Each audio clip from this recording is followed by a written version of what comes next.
little bit more. And I'll just drag it gently sort of down. Now this is actually making just a couple of marks. I want it to make more sort of more open here. See more lines in there.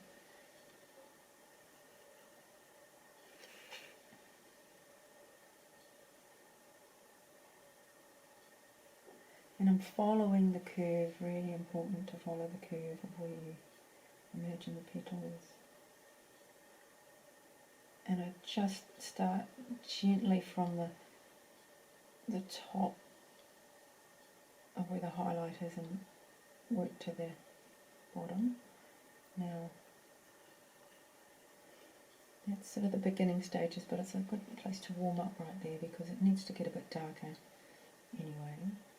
But this definitely could be something you do in front of the TV. You just make up a wash, get your palette and your brush and just practice making lines.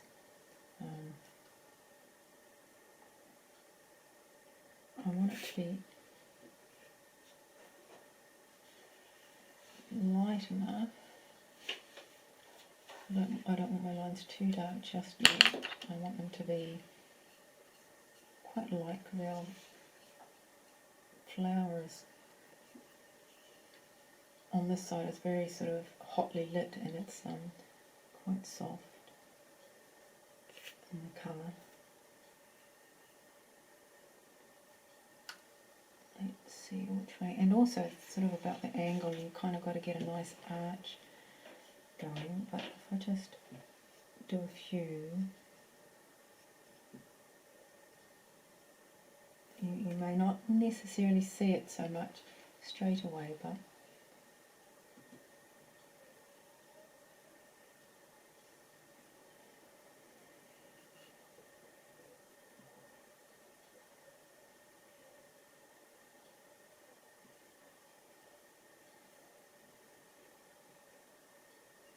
well, the other thing, of course, if there's something you don't particularly like when you do it on the paper in the end, because it is hopefully at this stage quite light, you can sort of pop a bit of water on that and either take it out completely or blur it out a little bit. It's not a problem.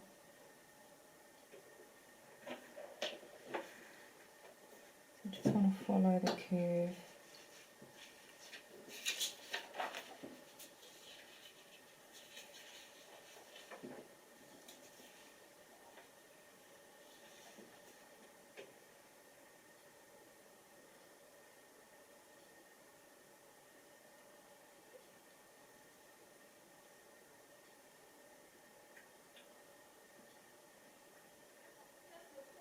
And these layers, the first initial layers really look a bit sad really.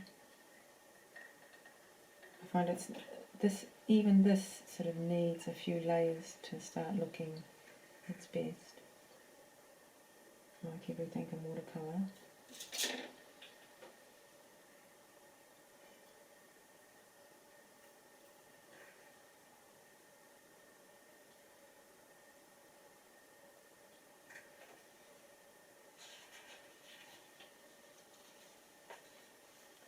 And normally the next day it looks better after you've sort of had a little, your eyes have had a little rest and you can sort of look back over it and it seems to always be better.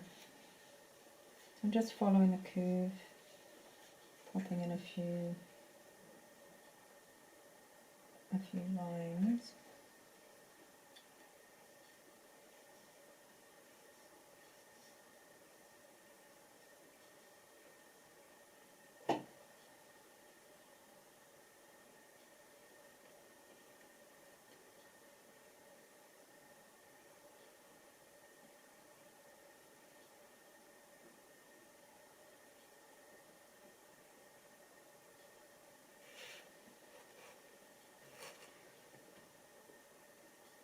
Anybody got any questions?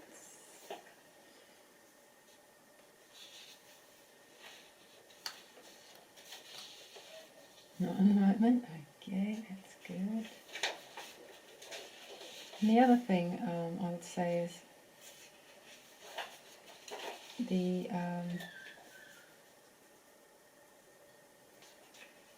this brush that I'm using, it says it's a 6. Now I'm not exactly sure, because this is just a random brush from the stationery store.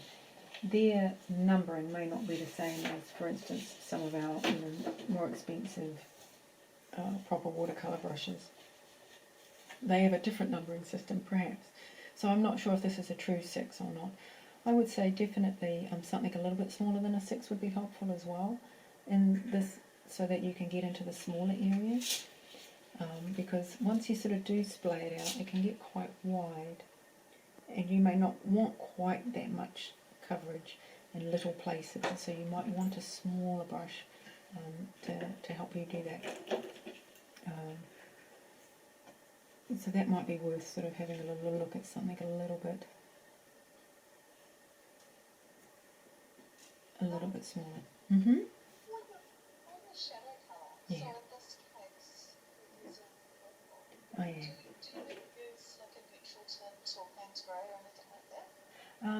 I wouldn't use Palin's Grey unless I was really trying to get close to black, and then I might.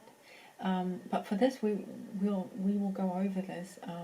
So today we've used 2 colours, the magenta and then the Windsor purple, and later on, absolutely for sure, I will go over these shadows in other colours, because it just makes the shadows so much more interesting. For now, it's just sort of like 2 colours, but yes, definitely. And to be honest, it's how I feel at the time. What I think my eyes pick up a little bit. I would through here. I would say, I might want to warm that up a little bit, so there'll be a yellow go through here at some point, and that'll change this sort of our shadow into something a tiny bit warmer. And then maybe a little bit later we might put in another little colour of blue. But finally, like you were saying, if you want to mute it down, because this is a purple flower, I'd very possibly use greens as a wash to mute down. You can do that on your paper, right? You can see all your pinks that you've splodged around somewhere while you're testing, and then just come in with a very light wash of a green, whether that's quite a limey green, like a sap green, or a muted green.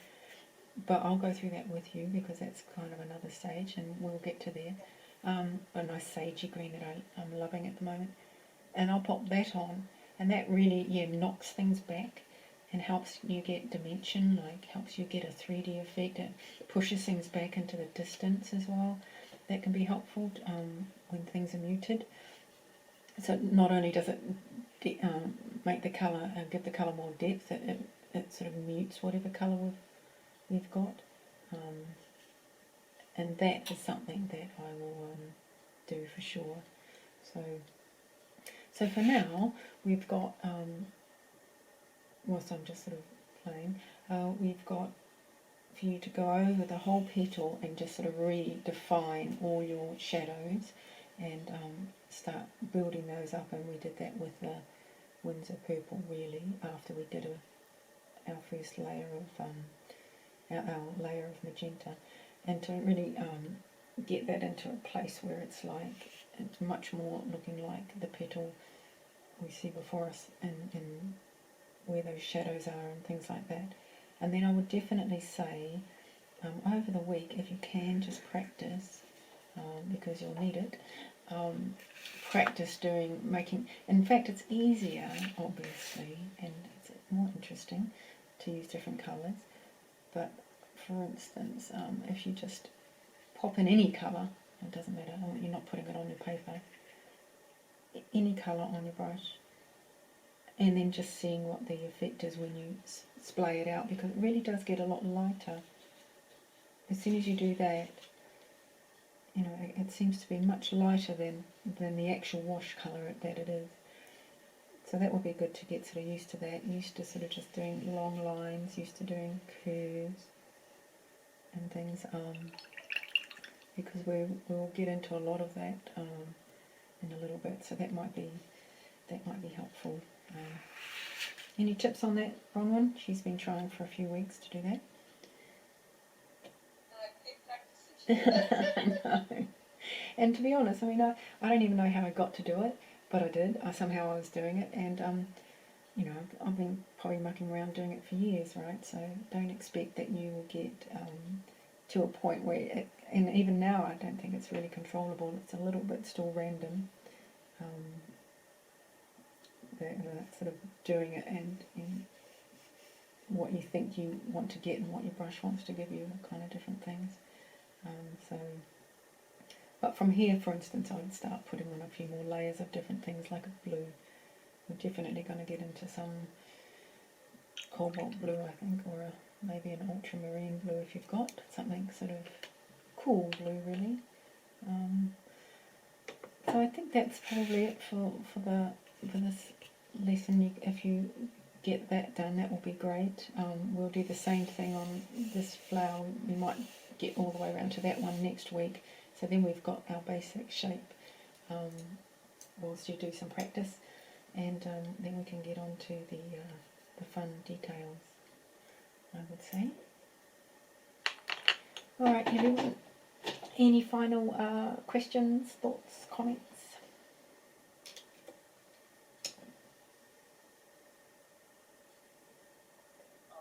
No, I'm all good. Actually, the quality of your video this week has been a lot better. I can't even tell you why that is. The last week it looked a bit very washed out. Yes, I think it's just, you know, it's things to do with bandwidth and the internet gremlins and how many people are on your system at the time and stuff that works. But I have been making a recording of it. So the problem is with the recordings, like I showed you a little snippet. So hopefully that should be better.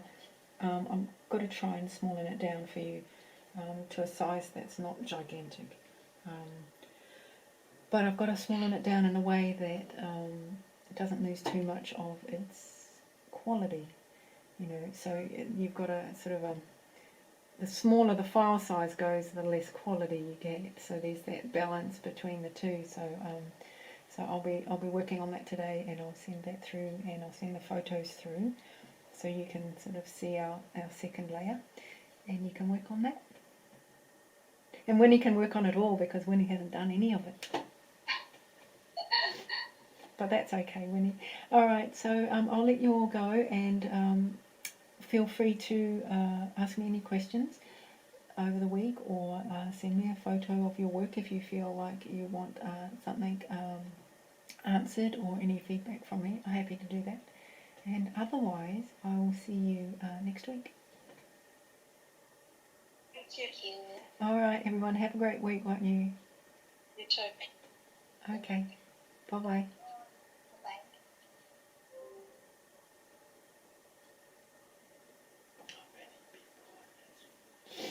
Gosh, I'm freezing. 3, that's the Australian, Singapore, New Zealand group.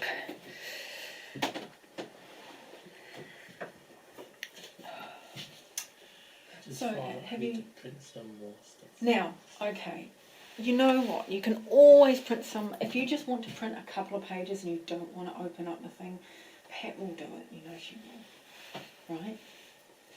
Do you want to do that? I mean, you know, if it's like 3 pages, I mean, it just seems a shame to open up the ink, doesn't it? But it's up to you. I mean, if you, you know, we can open up the ink. We can